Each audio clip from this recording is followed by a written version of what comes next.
میرے محترم بھائیوں، ہر نعمت امتحان کو سخت کر دیتی ہے، لیکن ہم اللہ کی رحمت پر آس رکھتے ہیں۔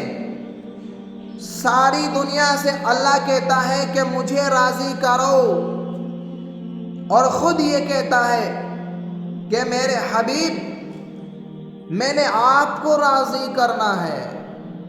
اتنی بڑی ہستی حضرت عمر یہ کہہ رہے ہیں کہ حفصہ، تیرے گھر میں میرے نبی کا 2 جوڑے تھے یا ایک تھا؟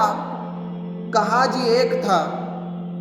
اسی کو خود دھوتے تھے، نوکر نہیں، بیگم نہیں، خود دھوتے تھے، سکھاتے تھے اور پہن کر باہر آتے تھے۔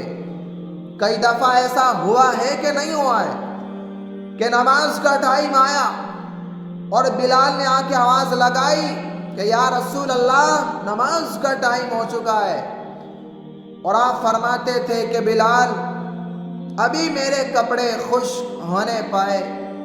نماز لیٹ ہو جاتی تھی، کپڑے خشک نہیں تھے۔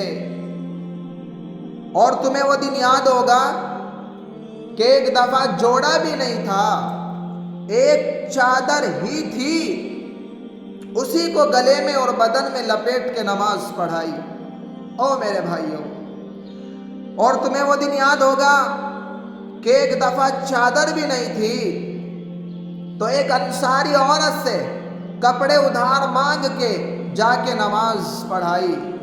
او میرے محترم دوستو، تم محل بنا کے تکبر میں آتے ہو کہ سٹا محل دیکھو، اسٹیٹس دیکھو۔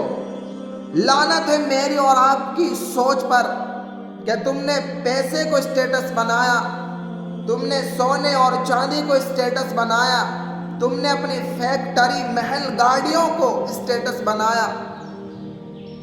کس چیز کو؟ اس مچھر کے پر کو، اس دھوکے کے گھر کو، اس مکڑی کے جالے کو، اس مٹ جانے والی کائنات کو، اس دھوکے باز گڑیا کو، اس مکار گڑیا کو، اس غدار کائنات کو تم کہتے ہو کہ ہم ایسے بڑے چودھری، بڑے سردار ہیں، بڑے تاجر ہیں۔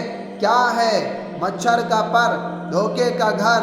جاؤ قبرستان میں بڑے بڑے سردار پڑے ہیں، بڑے بڑے تاجر پڑے ہیں۔